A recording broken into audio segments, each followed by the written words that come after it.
Hello, everyone, and welcome to another episode of You Could Hide to Kolob podcast. My name's Daniel. This is my brother Clive.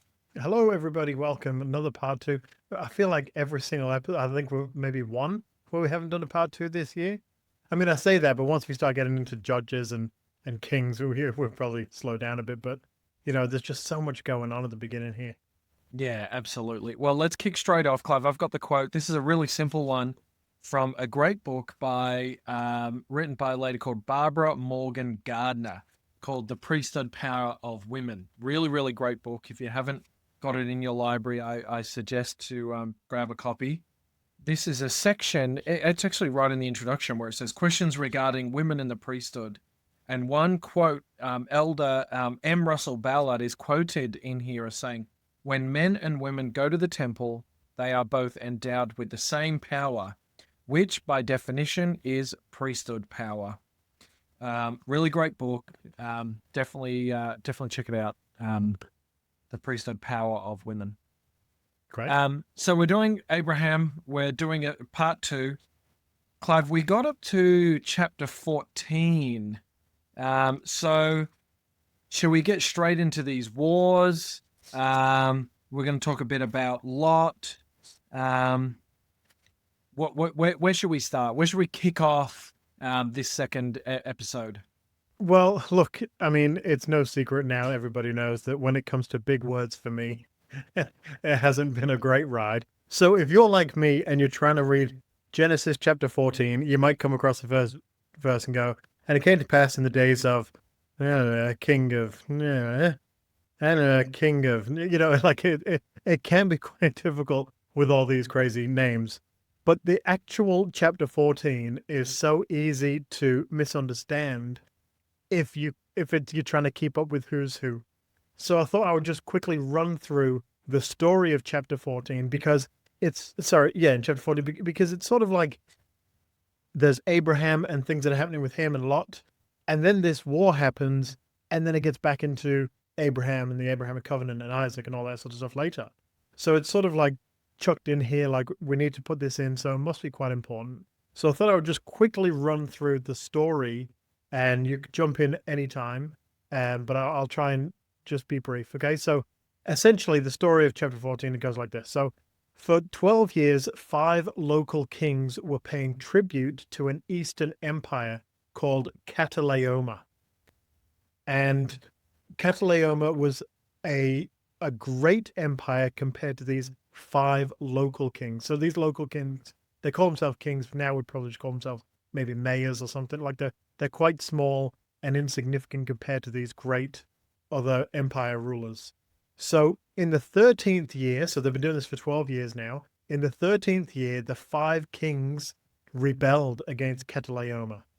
And so Cataleoma took 3 other kings, 3 other great empire kings, and came to war against these 5 local kings.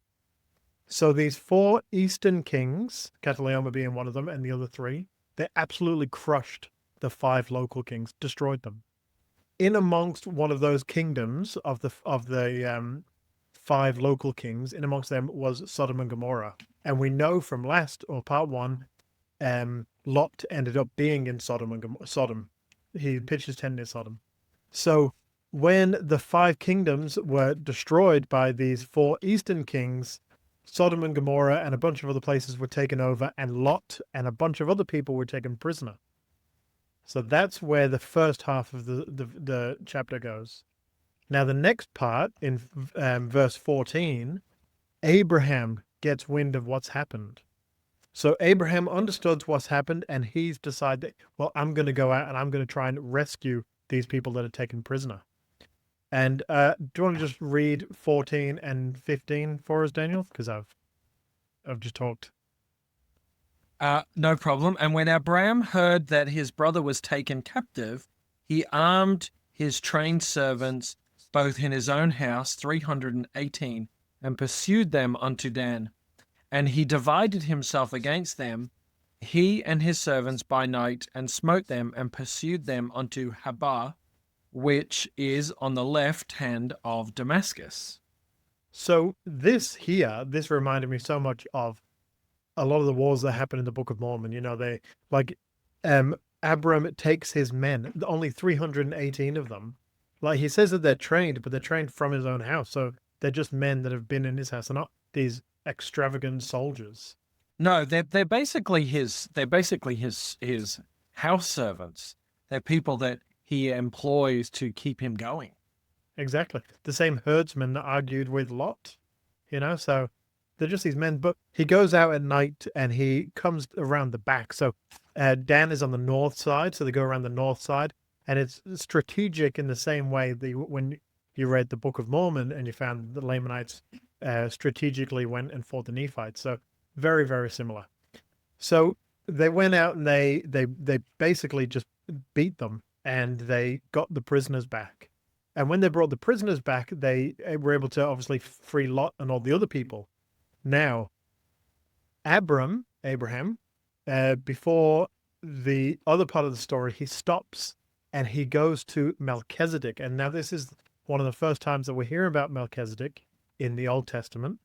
And then he goes and he pays tithes. And he actually, in the footnotes of Joseph Smith's translation, says, and he brake bread and blessed it, and he blessed the wine, and being the priest of the Most High God. And then it goes on, continues in 18 there. Melchizedek of Salem brought forth bread and wine. Clive, is this a good part to ask you about Melchizedek being Shem? Is this a good part to ask you about that? Do you know much about that? I'm not fully versed with it. I know that it's a theory because Shem would have been around at this time. Shem was a high priest. And a lot of people do think, that Melchizedek is Shem. Do you know much more about that? No. I understand amongst Latter-day Saints scholars that is kind of the leading understanding. Like there isn't. I don't think we are to believe that there's this random guy called Melchizedek is just inserted into the fray, but perhaps that it is Shem. Well, there's a lot of interesting theories around Melchizedek. We don't really know who he was. I mean, he very well could have been Shem. But when it introduces someone, this is the interesting thing about Melchizedek. It just introduces him as Melchizedek. It normally gives them a title, a lineage. It does give him a sort of a title, but Joseph Smith explains that the title it gives him in the Bible is wrong. So in Joseph Smith's commentary on the Bible of Genesis 14:18, he says, it is understood by many that Melchizedek was king of some country or nation of the earth, but this is not so. In the original, it reads king of Shalom, which signifies king of peace or righteousness, and not of any country or nation. The word Salem is the wrong translation. It should be Shalom, signifying peace. So a lot of people believe that he was king of Salem, but Joseph Smith is saying, well, that's not the case. His title is king of Shalom, Shalom, signifying king of peace, not that he is any ruler of any kind. The other theory, which I find very fascinating, I'm just going to bring it up now. As I said the other day, I got a lot of books around me, so I'm trying to find which one's which. Okay, so this is from Second Enoch. It's from the later chapters. I'm not sure if you have the last chapters of Enoch. 69-73. Where it talks about Melchizedek in the Garden of Eden. Yeah. So, well, I'm actually literally just we're thinking the same thing. So I'm just going to Second Enoch in my book now. Well, instead of reading the whole thing, I'm just going to read the blurb at the beginning of. Well, I've got a book here, and it's all about people in the Bible and who's who in the Bible, and this is what it describes from Enoch.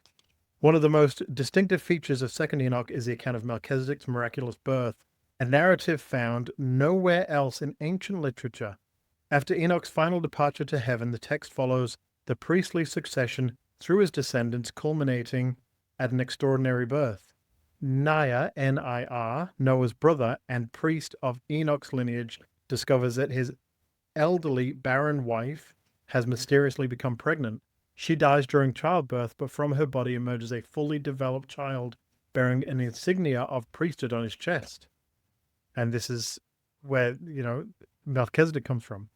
Now, this is an interesting part as well. It says, just before the flood, the archangel Michael appears and takes the infant Melchizedek to Eden for safekeeping, promising he will re-emerge after to establish a new priestly lineage. Now, again, we've spoken before how interesting the Apocrypha is and how it's not 100% correct. But if we're saying that there is a theory that Shem could be Melchizedek, well, there's another theory that Melchizedek emerged from Noah's brother's wife and that he was saved from the flood miraculously.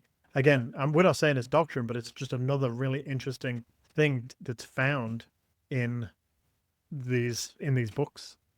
All right. I won't bring it up again. Let's keep going. Okay, let's keep going then. All right, so now after Abraham or Abram meets Melchizedek, then the king of Sodom comes to him and offers him all of these goods. You saved us, you rescued us. Come and take these wares. And Abraham refuses. He refuses because he doesn't want to be the person that, well, you took these things from Sodom. He knows Sodom is wicked, but he rescued them not because, he's a good person. Lot's there. There's a lot of good people there as well. He's not going to go, you know what, you're Sodom and you're Gomorrah, and I'm going to leave you to it. He went and he rescued those people. And it says here in 23, 22, 23, and Abram said to the king of Sodom, I have lifted up my hand unto the Lord, the Most High, the possessor of heavens and earth, that I will not take from the thread even to a shoe latchet, and that I will not take anything that is thine, lest thou shouldest say, I made Abram rich. Yeah, it's really, really interesting because I'm also following along with the Apocrypha here, and in this case, the Bible, the Genesis, has more detail than parts of the Apocrypha, and so really, kind of, it's making a full a full story. So there's one story here. If we go into the Bible, there's a story here where in Clive chapter 15 verse 8, and he said, Lord God, whereby shall I know that I shall inherit it? So this is Abraham, and he said unto him, take me a heifer of 3 years old, and a she-goat of 3 years old, and a ram of 3 years old, and a turtle dove, and a pigeon, a young pigeon. And he took unto him all these, and divided them in the midst, and laid each piece one against another. But the birds he divided not. There's almost like it's an offering, Clive. Is that what I'm reading this as? An offering of, or a covenant that's taking place here? There's another word here that I really should have looked up the way to say it, but this is a self-maledictory oath. I think I said that right. Maledictory oath, a self-maledictory oath. And this is two people would come together and say, okay, we're going to do this oath, and we're going to lay down these animals, and we're going to lay them in pieces, and then we're going to walk through, and this is going to symbolize that if I break this oath, then I shall end up like these animals in these pieces. And this is the oath that it is. Now, what's really, really interesting about this oath, this is the oath, and this is definitely the oath. What's interesting about this oath, Daniel, is who is it that walks through these pieces to make this oath? Do you want to read, we'll go back and we'll talk about other parts of it, but do you want to read chapter 15, verse 17 and 18? This is a person that walks through to make the oath. Okay. Go. And it came to pass that when the sun went down and it was dark, behold, a smoking furnace and a burning lamp was passed between those pieces. In the same day the Lord made a covenant with Abram, saying, unto thy seed have I given this land, from the river of Egypt until the great river, the river Euphrates. So the Lord passed through these pieces. Abraham or Abram didn't pass through the Lord. The Lord is doing this physical thing, passing through these pieces, saying to Abraham, I promise you, this is my oath to you, that this is my self-maledictory oath that I'm walking through here. And he says there, in the same day, the Lord made a covenant to Abraham or Abram. So isn't that really fascinating? So this is something that two people do to say, I will do this thing and I promise. If not, I will be like these pieces. and the Lord is the one that went through it to show Abraham that he is making this covenant with him. So in this case, the action from Abram is going and getting these animals. Is this the act of him? He's going out getting the animals, saying, "I've done this part," and then the Lord walks through them, and that's the oath. No, I'm not quite following. So whoever it is gets the animals and they cut them into pieces and they lay them out, and they both, the two people making the oath together, they both walk through the pieces, then committing the oath. I walk through these pieces, you walk through these pieces. This is the oath that we're making. As we walk through these pieces, we are committing to each other the promise that we're making, whatever it may be. So what do the pieces represent? That's the bit I'm not getting. So this is what I've read. It says in ancient northeastern culture, by walking between the pieces, the parties were saying, if I break this promise, may I be cut in pieces like these animals. Right. Okay. So it's a representation that I will spiritually be like these animals if I break the oath with you. Exactly. This is such a strong oath that I'm willing to die if I break it. I'm walking through the consequence if I do not follow through. Exactly. And for the Lord to walk through, I think that's absolutely incredible. You know, we make covenants with the Lord all the time. And for the Lord to turn around and show Abraham how dedicated he is to say, well, I'm going to walk through this as well to show you that I am promising you. And in that same day, the Lord made a covenant with Abram. So there's a few other things as well. You talked about in part 1 about when Abram was younger, birds came and he had to shoo them away. Ravens came, exactly. Yeah. And I said it was important. So you read briefly verse 11 where he said, and when the fowls came down upon the carcasses, Abram drove them away. And I had this highlighted, and I don't have anything written to us. So when I was studying for this episode, I had to try and figure out why I had it highlighted. So, and then I came across that story that you mentioned in the last part. So the time that Abram, when he was younger, when he was 14, he drove away these birds, this is symbolic of the first time it was a physical loss of grain, a physical loss of something. Now that he's making this covenant, this is a spiritual loss if those ravens and animals came and took them away. So it's symbolism of the physical and the spiritual. This is the covenant. The physical when he was young, because there was something important that he needed to do to survive. This one is a covenant, and if those animals had flown away with those carcasses, he wouldn't be able to make that spiritual covenant. So it's very symbolic in that sort of way. That's really interesting. I mean, I didn't read out, Clive, I didn't read it out, but essentially the verse said Abram ran. This is the story of the ravens. Abram ran to meet them before they settled on the ground and cried to them before they settled on the ground to devour the seed and said, do not descend, return to the place where you came. And they proceeded to turn back. And he caused the clouds of ravens to turn that day 70 times. And of all the ravens throughout all the land where Abram was there settled, there was not so much as one. And all who were with him throughout all the land saw him cry out, and all the ravens turned back, and his name became great in the land of the Chaldees. And then there's another couple of bits and pieces where this is mentioned again.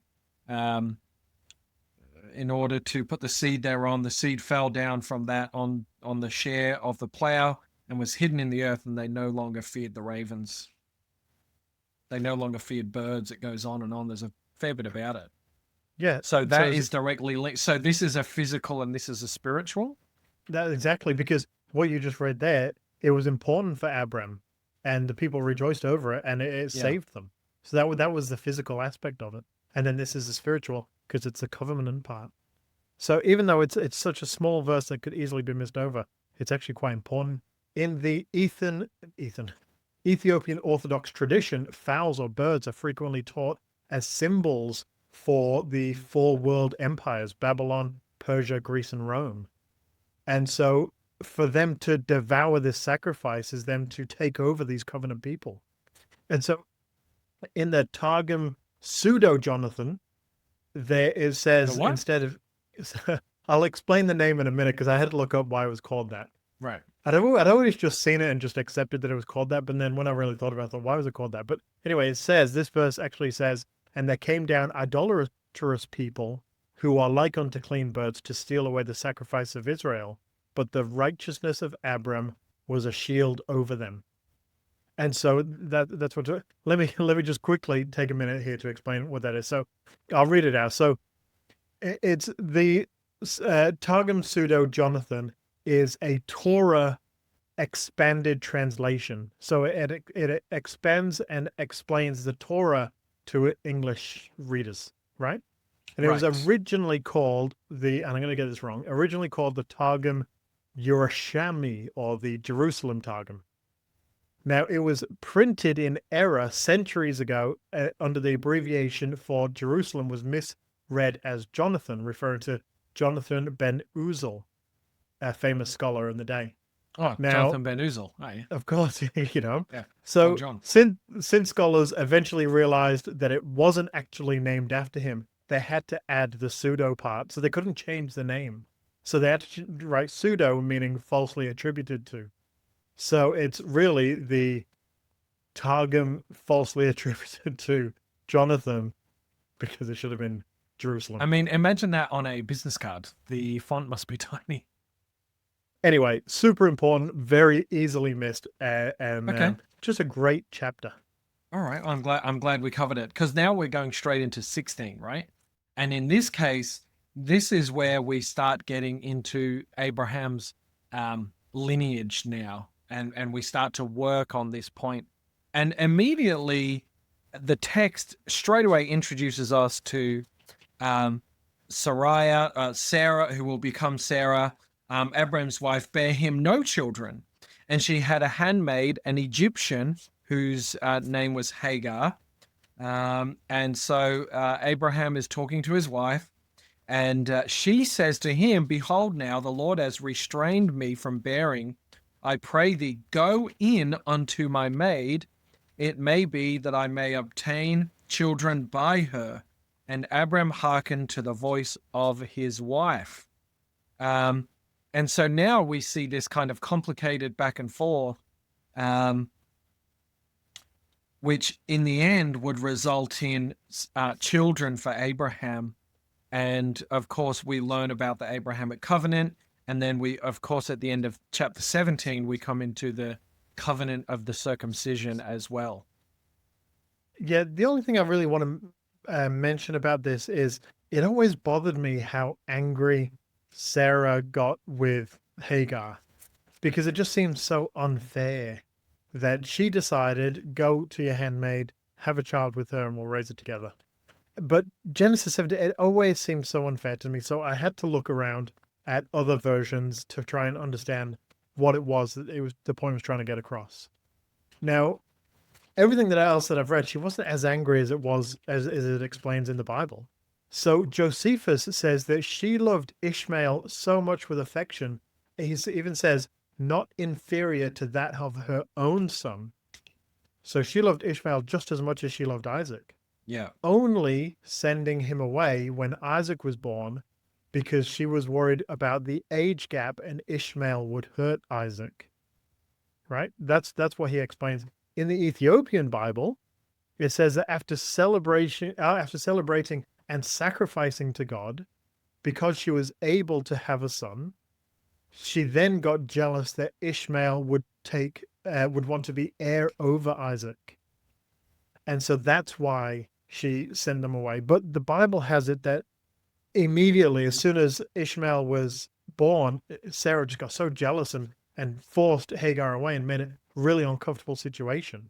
And that always bothered me because she is an elect lady, as many other women are throughout the scriptures.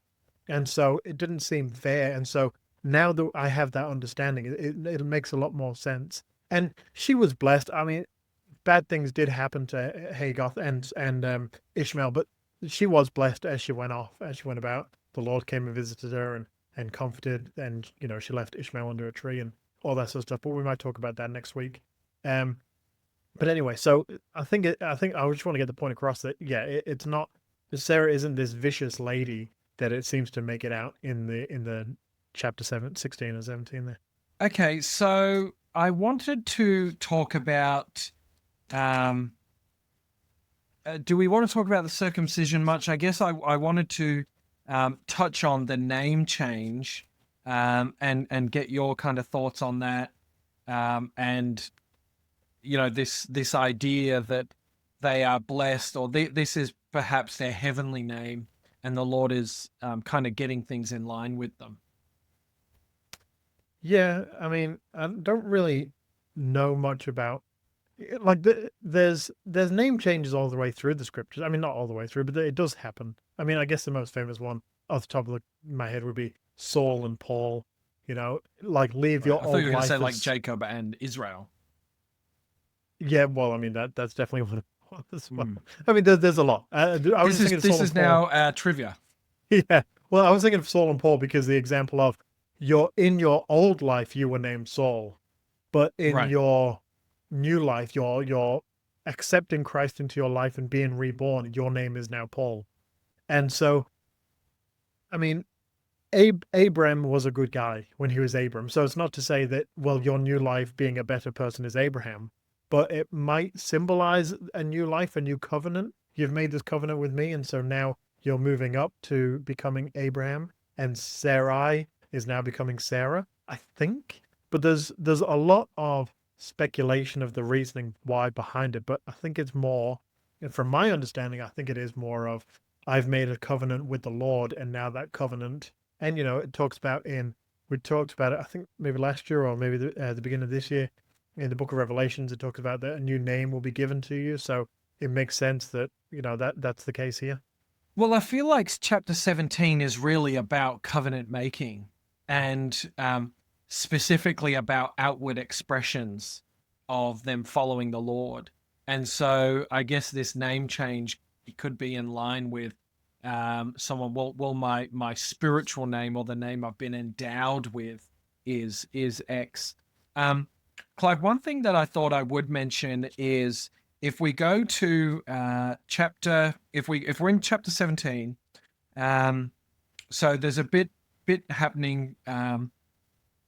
The Lord is talking to Abraham, and in verse 3, and Abraham fell on his face, and God talked with him, saying, As for me, behold, my covenant is with thee, and thou shalt be a father of many nations. Neither shall thy name any more be called Abram, but thy name shall be Abraham, for a father of many nations have I made thee. And I will make thee exceeding fruitful, and I will make nations of thee, and kings shall come out of thee. And this is actually, in my mind, this is a covenant that is actually given to Sarah. We go through the circumcision, and then in verse 15, as soon as that ends, God said unto Abraham, As for Sarai thy wife, thou shalt not call her Sarai, but Sarah shall be her name, and I will bless her and give thee a son also of her. Yea, I will bless her, and she will be a mother of nations. Kings of people shall be of her. And this specifically is the same thing as 6. These covenants are given to both of them, and I just thought that was a really, in the Bible, which is so patriarchal, the Lord is clearly giving a covenant to both of them in an equal way. They will be fruitful. Abraham is fruitful through Sarah, and then it says that Sarah will be the mother. So there's the father Abraham, she is the mother, and kings of people shall be of her. So I just thought that was a really important point to show here, that Abraham and Sarah are equals in the covenant that the Lord has promised them. They are equals. They have both been given the same covenant. Yeah, that's a good point. Yeah. I mean, yeah, you're right. We didn't really think of, you got Eve, Noah's wife, who I should remember the name of, Sarah. You've got all these elect women all through the scriptures. It's easy to just skim over it, but you're right. I mean, Abraham's been blessed that his covenant will be forever. The Lord specifically says that his covenant with Sarah as well. So, yeah, you're Mm. absolutely right. It is very important to remember that. All right, awesome. Well, thanks for tuning into another episode of You Could Hide to Kolob podcast. We can't promise how many more part ones, part twos, part whatevers that we'll have as we keep moving forward. But it's great to be learning about the Old Testament this year. Catch us on Facebook and Instagram. Catch us on YouTube. Subscribe to us there. And we'll see you next week for our next episode. We hope you're enjoying your journey.